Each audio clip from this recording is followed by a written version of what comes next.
आज हम past perfect progressive को देखेंगे। प्रोग्रेसिव का मतलब कंटिन्यूअस भी होता है और इस टेंस को देखने के लिए हम वीरेंद्र सहवाग ने एक बार एक स्टोरी बताई थी, वो थोड़ा देखेंगे। उसमें कहाँ पास्ट परफेक्ट प्रोग्रेसिव का यूज़ होता है, उसका सेंस एंड फॉर्मूला क्या होता है। जैसे had, been and verb plus ING उसमें यूज़ किया जाता है। उसका सेंस ऐसे होता है कि कुछ समय के लिए ऐसा होता आ रहा था या कुछ समय के लिए जो घटना हुई वो हुई। तो इसमें वो कहाँ आता है वो हम देखेंगे और उसके बाद आपके लिए होगा एक चैलेंज। एक बार क्या हुआ, इंडिया और पाकिस्तान का मैच चल रहा था और शोएब अख्तर बॉलिंग डाल रहा था। सहवाग और सचिन काफ़ी देर से बैटिंग कर रहे थे। शोएब अख्तर बाउंसर मार रहा था। सडनली शोएब अख्तर जाके सहवाग को बोला कि हुक मार के दिखा, और ये बहुत देर से बोलते आ रहा था हुक मार के दिखा, हुक मार के दिखा। तो सहवाग ने उसे बोला कि वो नॉन स्ट्राइकर पे सचिन तेंदुलकर खड़ा है, उसे जाके बोल। तो नेक्स्ट ओवर में सचिन स्ट्राइकर एंड पे आया और अख्तर ने बाउंसर डाली and Sachin played a hook. Sachin ने उसे हुक कर दिया 4 रन के लिए। तो सहवाग अख्तर को बोलता है, देखा बाप बाप होता है, बेटा बेटा होता है। चलिए इसी को इंग्लिश में कोट करते और देखते हैं कि कहाँ हमने पास्ट परफेक्ट कंटिन्यूअस को यूज़ किया। देखते हैं। In one India Pakistan match Shoaib Akhtar had been bowling bouncers. Look at had been bowling. तो इसमें फॉर्मूला निकल के आता है, हैड है, देन बीन है और वर्ब के साथ आईएनजी है। तो यही फॉर्मूला वर्ब्स में है तो they are in past perfect progressive. तो हमने कहाँ यूज़ किया? In one India Pakistan match Shoaib Akhtar had been bowling bouncers at Sehwag. वो सहवाग को बाउंसर्स मारते आ रहा था या उस वक्त मारते आ रहा था। And Sehwag had been leaving the balls. Sehwag had been leaving the balls. Both of these are past perfect continuous. Past perfect continuous हम पीछे जो घटना हुई है ऐसा होता आ रहा था वो बताने के लिए पास्ट परफेक्ट कंटिन्यूअस का यूज करते हैं। Suddenly Akhtar went to Sehwag and said play hook shot. He had been saying it for long. वो काफ़ी देर से बोलता आ रहा था। अब ऐसा है, whenever we use the tenses, no, we use them in combination to tell the stories or to tell the incidences or to have a conversation.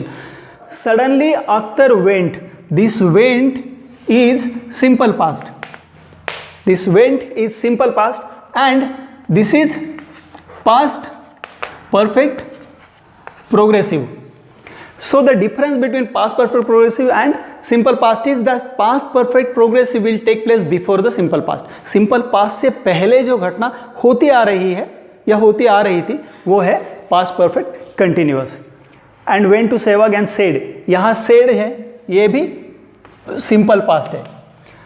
Play hook shot, he had been saying, वो ये बोलता आ रहा था for long। हमें कोई period बताना है तो उसके लिए हम पास्ट परफेक्ट कंटिन्यूअस का यूज़ करते हैं। कैसे? समझो ये नाउ है तो यहाँ पे हम बता रहे हैं यहाँ से यहाँ तक जो होता आ रहा है वो हो गया हमारा पास्ट परफेक्ट कंटिन्यूअस। यहाँ से यहाँ तक जो होता आ रहा है नाउ से पहले, this is simple past. Before simple past something had been happening for some time. हमें वो ड्यूरेशन बताना है, टाइम बताना है, तो इतने देर के लिए ऐसा होता आ रहा था तो हम ये टेंस यूज करेंगे। So Sehwag asked him again, this is simple past, ये है simple past. Him to say it to Tendulkar. Sachin had been playing for India for many years. बहुत सालों से सचिन इंडिया के लिए खेलते आ रहे थे। Sachin had been playing for India. तो बहुत सालों से ऐसा होता आ रहा था, काफ़ी देर के लिए ऐसा होता आ रहा था या उस समय से ऐसा होता आ रहा था, ये बताने के लिए हम यूज करेंगे past perfect continuous for India for many years. Next time Akhtar bowled, again this bowled is simple past, a bouncer to Sachin and he hit it for hook shot. Then Sehwag said father would remain father and the son would remain son. So we used simple past as well as past perfect continuous in one incident. Of course many tenses would be used in one incident to narrate it, because all the tenses are used in combination. So these are the past perfect continuous. इसका sense क्या है? इसका sense है ऐसा होता आ रहा था, ऐसा होता आ रहा था, और फॉर्मूला है had plus been plus verb का third form. So there is nothing beyond this and it's very easy to use past perfect continuous with other tenses also. The only thing is that past perfect continuous is used on minimum scales or lesser times. So your challenge is correct the sentences. 4 sentences are there, you have to correct them and make a question to get this answer. See, some things I would like to explain is that you cannot use verbs first form after had, neither in past perfect nor in past perfect progressive. You cannot use first form with had, and whenever you have to use not, you have to use not just after had, first helping verb.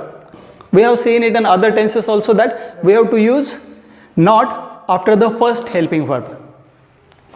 So this is your challenge. You can write it in comment box. Thank you.